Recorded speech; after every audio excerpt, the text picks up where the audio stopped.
I'm pissed off.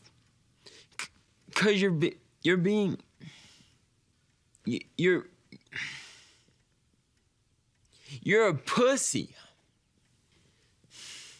Yo, what is going on everybody? Today I'm going to be going over this insane Jayber build. Before I go over this build, I wanted to say this was founded by Call Me V. I'm also going to put down DonJuan's video in the description as well, because he goes over everything you're going to need to know about Jayber. He goes over the rework and all of Jayber's abilities, so I'm definitely going to put it in the description down below. With that being said, let's get right into the video. So starting off with Jayber's build, we are going to be focusing on cooldown, duration, range, HP, and skill power. Also, we're going to be using multi-talented. I will explain why we're going to be using multi-talented when I get into the gameplay loop. For the weapon, we are going to be using the Peacemaker. Since Jayber's first ability is a Dimension ability, we are going to be getting the benefit of the unique ability. For the cores, just make sure that you have sprint speed. The rounds per magazine does not matter. For the Reactor, we are going to be using a non-attribute Dimension Reactor. Make sure for the substats, you are going to be using Dimension Power Skill Boost Ratio and Skill Cooldown. Also, make sure that you have Hand Cannon on your optimized condition so you're not missing out on the 60% skill power boost. For the external components, we are going to be running the Enlightened Mage set. If you don't have the Enlightened Mage set, you can also go for the Slayer set. A nice thing about the Slayer set is whenever you tow an enemy, you're going to get back MP. Speaking of tow effect, we are going to be able to do that with the trigger mod Power Beyond.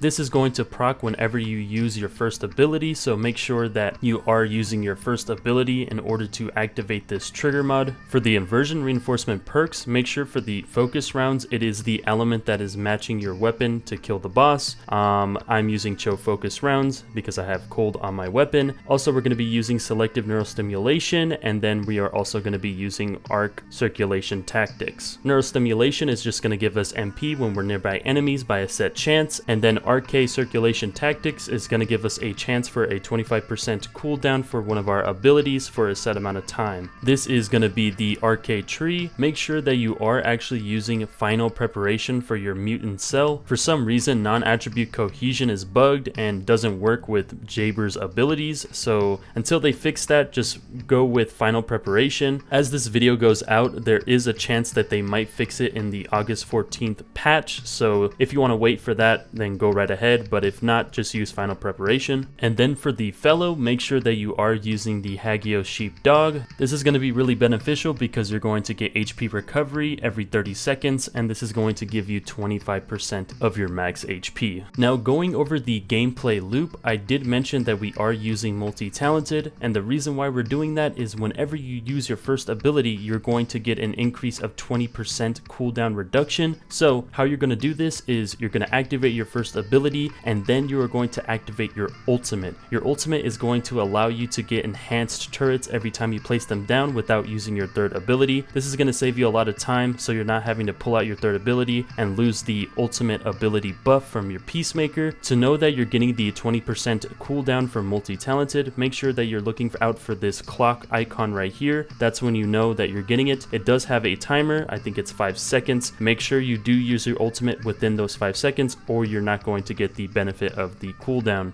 To do big damage with your ultimate, you want to place down the medic turrets. You want to place 3 of them down. The medical turrets are the ones that are going to be dishing out the big damage when you use your ultimate. So whenever you're facing the boss, make sure that you're placing down 3 medical turrets in the beginning. Do the damage and then place down your normal turrets so that the boss will aggro to them. Then you can pull out your weapon and then finish off the boss. This is going to be the cycle you want to do. Use your first ability. Make sure that you have multi-talented's cooldown. Activate your 4th ability. Then reap the benefit from the 4th ability so that you have enhanced turrets. Place those turrets around, just spam them. It doesn't really matter. Spam them anywhere you see enemies. And then for bosses, make sure that you are placing down your medical turrets and doing the damage, and then placing down your normal turrets and finishing off with your weapon. And that should be the gameplay loop. If you do everything correctly, you can actually get upwards to around 3-minute to 4-minute clears with Jayber. So yeah, he's actually pretty damn good. So if you made it this far into the video, that's going to be pretty much everything you're going to need in order to make your Jayber the strongest he could be.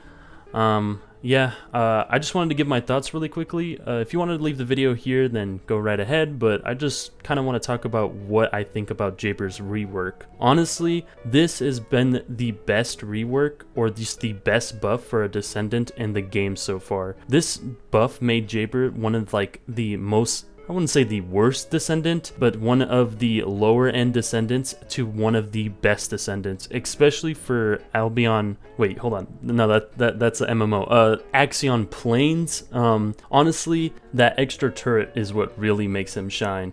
Like being able to cover more ground with one more turret. It's really good. Not only do you not need that Transcendent mod anymore, you could just have it generally whenever you want. It allows you to build a lot better for him, and it just feels so great. He actually does pretty damn good for bossing too. I am definitely going to make a boss Jayber for Stormhanger, so definitely stay tuned for that.